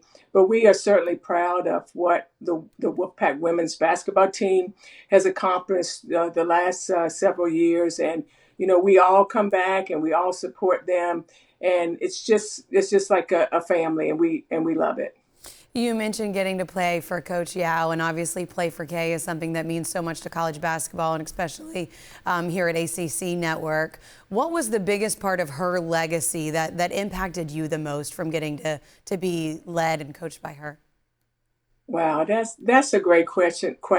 And it's so many things, but the one thing that I will say, Coach Al, I met Coach Al when I was 12 years old, and so you can understand the impact she had on me because that first impression led me to NC State. But she was a person that had a big heart, that was always giving, always caring. She was a woman of faith. She was a great teacher of the game, but I think what has stood out to all of us the most was her ability to teach us those life skills that we were able to transfer after our playing days in basketball. And I think that's what we hold on to now. And I know for myself, every day I think about something that Coach Al has taught me, and that's part of my mission is to pass it on to the young people that I work with today. To be able to say that after so many years after you played for her has got to be just really incredibly special to have her impact your life the way that she has. Really appreciate the time today. Congratulations on all the success. And NC State Athletic Hall of Famer Trudy Lacey, thank you. Thank you so much, and go Wolfpack. They did go tonight, Ivory Latta. Meanwhile, Play for K. You just heard us talking about the great legendary K Yao. The Play for K games start on Sunday, and you're taking a look at some of the big ones that you'll get to see on ACC Network and across the ESPN family of networks, but more to come. Let's start with one of the ones that you see there on your screen. The Monday game between Louisville and NC State, 7 o'clock on ESPN2, two of the powerhouse programs that have so much history. Kelly, what do you have your eye on in that matchup? This game seems to always deliver. I know they say that about UNC Duke men, of course, but this game really does. Think about a few years ago at NC State when you had that crazy blown lead late in the game, and so I think it's going to be a really fun environment. NC State fans going to pack it out. It is the Play for K game for NC State, which is really cool with K Yao. But this is a massive game for tiebreaker, as I just mentioned, and for Louisville and NC State. Both teams are really hot right now. Yeah, it's a big game for both teams. I think Louisville's defense is going to create some problems for NC State. They have the size inside. They have the length on the perimeter. I think it's going to come down to the defense and take care of the ball and rebound. Ivory. Yeah, hey, rebound. Rebound. I ain't never got a rebound in my life, Coach. I don't even know what that looks like now. But you're right, though. NC State, I think they're going to come out here and feed off their energy, feed off the crowd like they always do. But, man, the way Louisville been playing on the defensive end, I mean, it's definitely going to be tough to go in an environment and try to disrupt what NC State is doing with the great players they got, the players that's actually stepping up. It's definitely going to be a dogfight. I think it may be a defensive dogfight. I think it will, too. And could we talk about chip on the shoulder? We heard Isaiah James talk about it. Yep. Louisville talk about it. Both these teams have massive chips on the shoulder, and I love it. And so I think just the grittiness, right? Which team can grit out a win late in the fourth quarter? Yeah, Louisville's got the depth, and I think that's going to be a big advantage because if somebody gets in foul trouble, not that big a deal. They've got somebody else that can come in. If NC State gets in any kind of foul trouble, that could be the difference in the game. Going to be a great top 25 showdown on Monday, but we talked a little bit about it earlier and mentioned it with Isaiah. This is just, I guess, the beginning, but kind of the middle of NC State's tough schedule because they have so many ranked opponents coming up. Next, Louisville. Then you've got number 17, Virginia Tech, at Pitt. Then number 14, Notre Dame. Then at Georgia Tech. After that, we've got another ranked matchup as well. So the next 3 straight, including today, 4 of the next 5 of the next 7 are ranked. Coach, what's important when you know you're getting to this part of your schedule at this point in the season? Because some of these other teams have played a lot of ranked matchups. We talked about Virginia, but it was earlier. Yeah, this is like upset week for me. It's that time of the year when we're too far away from the tournament and the season's starting to drag a little bit and people go in, that's when they get upset. You have teams on the bottom and they're thinking, I want to make the NIT, I've got to get a couple of wins here, so they come out and play well. But this is going to be a really tough stretch for them, and I think you got to look at, obviously one game at a time is going to be important, but one loss is not going to derail your season at this point. So if you do lose, like Coach Ivey was able to do the other day, Syracuse, put it in the rearview mirror, move on and get the next one. The winner of this league will probably have 3 or 4 conference losses, maybe more, honestly, because Louisville has 1 right now. You have Virginia Tech with 2. 3 or 4 at least, and that just shows the depth. I kind of like this better than having 18-0 teams. I like a 15-3 because these teams are so good. The parity's great. That's what happens when you have 6, 7 ranked teams in the ACC every single night. It is a tough matchup. Going to be a great rivalry game between NC State and Louisville on Monday.